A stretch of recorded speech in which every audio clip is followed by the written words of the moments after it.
מדברים על השינוי הדרמטי, על תחילת הגאולה, התחלתא דגאולה.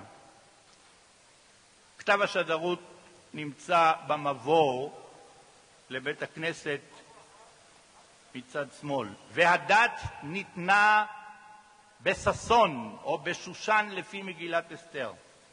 להיות אשכנזים דפו עיר הקודש עתידים לבנות החורבה, לנו לבנינו, ואיש לא יעמוד לפנינו. הרימון ידינו לאל שכן בציון והבוחר בירושלים, ברוך השם אלוקינו ואלוקי אבותינו, אשר נתן בלב המלך. הם התכוונו למלך במצרים, אבל אפשר לקרוא לזה, כמו שאנחנו קוראים במגילת אסתר, המלך, כן? ברשות המלך לפאר ולרומם מקום מקדשנו, בית מקדש מעט בגלותנו, ולהעמיד חורבות ירושלים, חמדת לבבינו ושורש נשמתנו. ברוך שהחיינו וקיימנו והגיינו, וראו ראינו כי בחר השם עוד בציון. כי מי שמע כזאת או מי ראה כאלה מאז גלות הארץ, אשר היה חמיר הסקנטה, בחדרי חדרים אפילו אי אפשר היה להתפלל. ועתה רמה קרננו בהשם אלוהינו לפאר ולרומם, לבנות בתי כנסיות בירושלים עיר הקודש. זה היום עשה השם נגילה ונשמחה בו. ליהודים הייתה אורה ושמחה, כי נפלאות עשה, וראו כל עמי הארץ כי שם השם נקרא עלינו, להשיבנו אל נחלת אבותינו.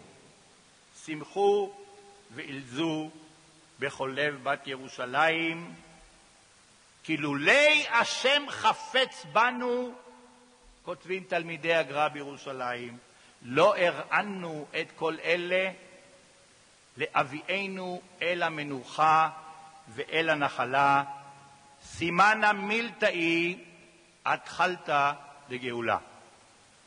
כלומר, כשהם קיבלו את הרישיון רק לבנות, לפני שהם בנו, הם אומרים, מוריי ורבותיי, הגענו אל היום המאושר, שאנחנו יכולים להוכיח לכל העולם כי בחר השם בציון, לא כמו שהנוצרים סבורים שאנחנו מעולם לא נחזור לציון, לא כמו שהמוסלמים סבורים שאנחנו צריכים להיות כאן מושפלים עד עפר. יש לנו את צו המלך שיש לו דו משמעותיות, המלך המצרי והמלך הקדוש ברוך הוא, סימנה מילתאי התחלתא דגאולה. כלומר, האופציה של גאולת ישראל נפתחת. בלי הרשות הזאת אין לתאר את גידול היישוב היהודי בירושלים. וההישענות על אומות העולם, לצערנו הרב, הייתה חלק כנראה מהמהלך הגאולתי, כמו שהגר"א דיבר על הצהרת כורש בימינו. אל תחשבו שהם נתנו לבנות כל כך מהר בית כנסת. הם נתנו לבנות את החצר, בנו את מנחם ציון, הוסיפו את שערי ציון, אבל את בית הכנסת הזה הם לא נתנו לבנות. ואז כשהטורקים היו מושפלים במלחמת קרים ב-1855, הפרושים הבינו שזה הרגע ההיסטורי. נוסעים עוד פעם לקושטא, לוחצים על הבריטים, לוחצים על הממשלה, כדי להעניק ליהודים פירמן לבנות בית כנסת. זה לא היה בכל תולדות האסלאם שהיהודים קיבלו רשות לבנות בית כנסת. זה לא היה מאז חורבן הבית שניתנה רשות ליהודים לבנות בית כנסת בירושלים. הווה אומר, מה שהארי הקדוש חשש ולא הגיע לירושלים, הוא כנראה ידע שבימיו אי אפשר יהיה להשיג את זה. במאה ה-19, בכוחו של הגאון מווילנה, ובשליחות לתלמידיו, הם הצליחו בהעזה, בחוצפה, לא רק לקבל ממלך מצרים ב-1836 רשות לבנות את החצר, אלא ב-1855 הם קיבלו באמצעות אנגליה ומשה מונטיפיורי את הרשות לבנות את בית הכנסת הגדול, דבר שלא היה לו תקדים בתולדות ארץ ישראל, הוכחה למה שהם טוענים, כי בחר השם בציון. אבל היה כאן גם נס בתוך נס.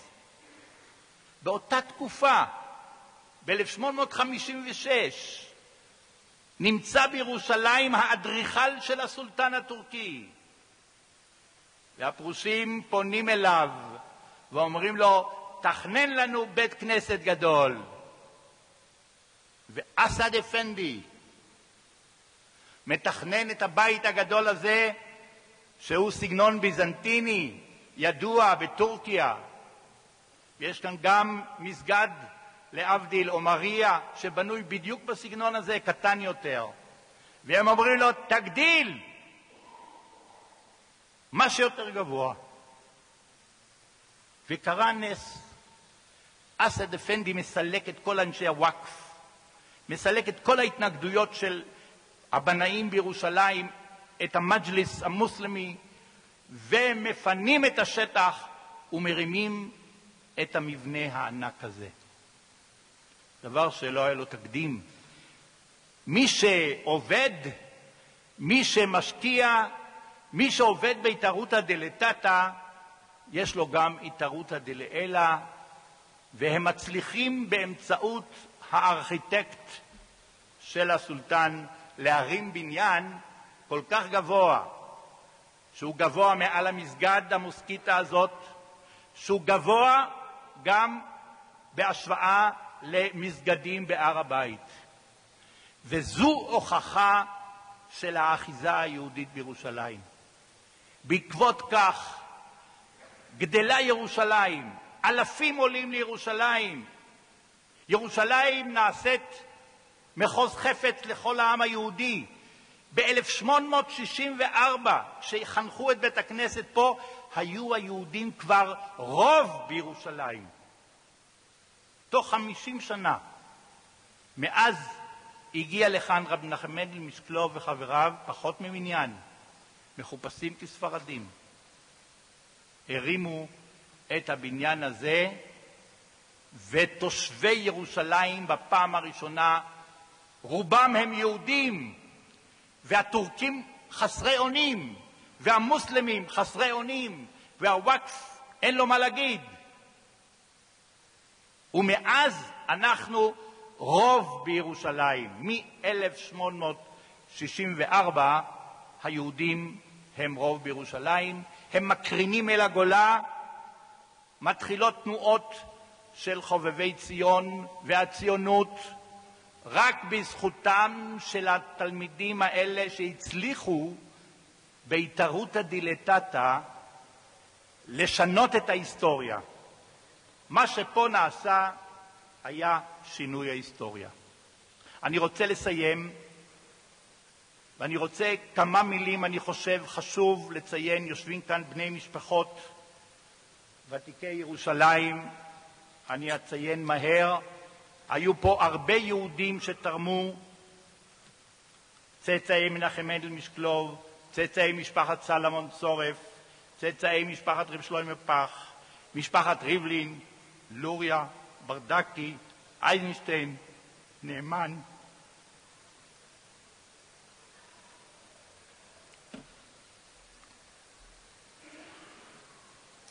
ברגמן, שוורץ, שפירא, אני הבטחתי לקרוא את זה מהר, פסן, רלב"ג, סלנט,